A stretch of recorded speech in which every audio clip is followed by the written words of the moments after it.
Scientists have a comparative advantage, and there's been a small literature within political science for about 40 years forecasting elections where the whole goal is just to say, here's a statistical model of something or other, and my prediction is 240 seats to the Republicans, the ballots to the Democrats, or 220 or 200, whatever it is, to produce a seat prediction. The first characteristic and interesting thing about these predictions is their aggregate seat counts. They don't tell you district by district. If one of these forecasters were here and he said, I think it's going to be 235 to 200, and you said, well, what about the Illinois 15th? He'd say, I don't know. I'm not interested in any individual seat. This isn't about predicting individual races. I can't even tell you the names of the candidates. I can tell you it's going to be 235 seats. So what are the pros and cons of these models? Well, the American Political Science Association American Political Science Association meets every Labor Day weekend, and in election years there's always a panel of forecasts, and I went this year and there were 6 people with forecast models, and their predictions ranged from the Republicans will gain 12 seats to the Republicans will gain 65 seats. I think probably the truth is in there. It could be the Republicans gain less than 12 or the Democrats gain, but very few people think that's in the cards. It's a huge range. There were 5 or 6 different papers. You could figure out which one you thought sounded most plausible, and the paper givers took turns saying, mine is a theoretical model. These other models they're just playing with numbers, but mine is theory. This guy's, no, mine is a theoretical model. These other guys are just goofing around with statistics, but I have a theory behind mine. But they're all predicting seat gains with things like the state of the economy, the president's popularity, is there a war, is there not a war, and when there's a war, the president's party tends to do a little worse in the midterm. 5 or 6 variables, different operationalizations, these jargony words academics can't help themselves but use. So the state of the economy, I think it matters. How am I going to measure it? Will I use the stock market? Will I use unemployment? Will I use growth in income? Half a dozen different ways to measure it. I could ask, is the change in unemployment over the last year, over the last 2 years, over the last month? So the sort of funny thing, and the reason maybe to doubt these models is they have to make a whole bunch of choices about exactly what numbers they're using in their statistical models, and usually they all seem kind of reasonable. Think, well, yeah, measuring unemployment seems fine. Well, actually, measuring the stock market seems like it might be a good thing too. People talk about the stock market a lot these days. But 2 different models, slightly different versions of how they measure the economy, or whether they think the president's popularity matters as of August or as of July. They'll get different predictions. They all seem to agree we're looking at Republican gains. In this case, in the panel, it was 4 people saying the Republicans will gain enough to take the House and 2 not. And of the 2 who said they won't, one of them spent most of his presentation saying there's some error in this model, and there are reasons why we don't always get it right. So he sounded like even he thought the Republicans would gain the House.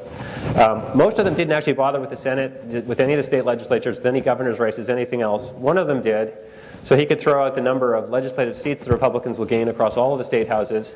It was some very big number, but I think nobody in the room knew how to interpret it because most people don't have any sense of how many legislators there are anyway. New Hampshire has something like 400, more than that in its House alone. So if you're predicting total gains and not telling you what states they are, it could be a whole lot of gains in New Hampshire, not so many in a much smaller legislature, and you still don't know who's going to control the legislature, which is what we probably care about more. I don't tend to do that kind of forecasting. I haven't done a model like that myself. I have spent a lot of time crunching numbers, doing statistical analysis, seat by seat, so that unlike these aggregate people that want to tell you total number of seats for each party will be, and here's a statistical model if you're really interested, we'll bore you with technical details. What I've tended to do is have a technical statistical model that tries to break the election returns into pieces and say, well, there's a piece that it reflects the normal vote. In this district, in a normal year, with equally good candidates, because of the mixture of people living there, their occupations, their racial background, their age, whatever else, Republicans will tend to get this vote share, the Democrats this share. I'll call that the normal vote. And then I add there's a candidate effect. A really good candidate from either party will outperform his party's normal performance, and a poor candidate will do worse. So I need to measure the candidate quality, and then there's a spending effect. Spend enough money, even a poor candidate can do better, so I need to measure the spending effect. And then there's a thing I call the tide or the swing. There are years where all the Democrats across the country do really well. 2008 comes to mind, 2006. There are years when all the Republicans in the country just get a little boost. 1994 is the one obvious example. It looks like 2010 will be another.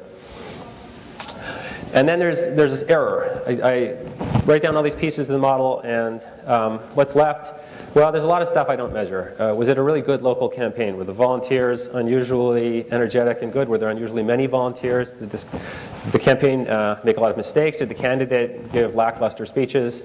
That sort of thing is almost always going to be invisible. I don't have enough data to characterize every seat in the country for those. So all that stuff just gets piled into what I call error. And then when I'm done with my predictions, I have error around it, and I can say, I think what's going to happen in this seat is 60-40 win for the Republican candidate, but don't take me at my word on this. There's some error in it, plus or minus 5%. So I still think the Roots are going to win it. It's going to be 55-45, but I still could, even then I could be wrong.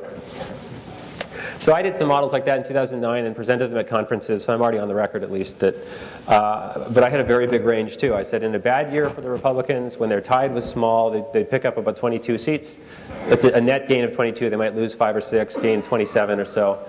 And in a really good year, if they have a sort of big tailwind, they'll pick up more like a little bit less. They'll pick up. Sorry, now maybe I was just trying to get a little bit less loud. They'll pick up about 50. So as of the APSA meetings this year at the Labor Day weekend, I had to update my predictions based on, all right, does this look like a good or a bad year? They're having a big tide, really big tailwind, or not such a big tide. Basing it largely on level of approval for the president and the generic ballot. Pollsters around the country are asking people, if you had to vote for a Republican or a Democrat, never mind the actual candidates, and they do it this way because they can do it well in advance of the primaries, who would you vote for? The Republicans in the generic ballot have about a 5 or a 6 point advantage. That should translate into a big gain. So my model, if I believe it, says something like 50 seat gain for Republicans. They might lose 5 or 6, gain 55, end up with up 50. That would be enough that they take the House. So that's the House. I haven't actually done the same. I have done the same model for the Senate for many, many years past. I haven't updated to 2010, and I can sort of cut through the Senate races and make some guesses about them, but they're not based on the same kind of analysis. Before I sort of switch to the last kind of the predictions people make, what are the pros and cons of this approach? Well, it's not just qualitative. It's not really infected with my own preferences. I might like the idea of Republicans gaining the House. I might dislike it. It doesn't matter. Either way, that's not what I'm. I'm basically taking the data and letting the data speak and asking, on historical patterns, what happens in this seat? What tends to happen when the candidates are better, when they spend this kind of money? What's the weakness of this model? It's better after the election than before it because I don't know the total spending yet. So if I want to make forecasts, I make really great forecasts around March when they're not so useful. And in fact, it's not easy. It's not hard to do postcasting. But the problem with the spending levels is we won't know them. So right now, a lot of people are talking about how much is being spent. And we know partially, we know how much money the candidates collected as of June or September, depending on which reports have been made available, how much they've spent, how much cash they have.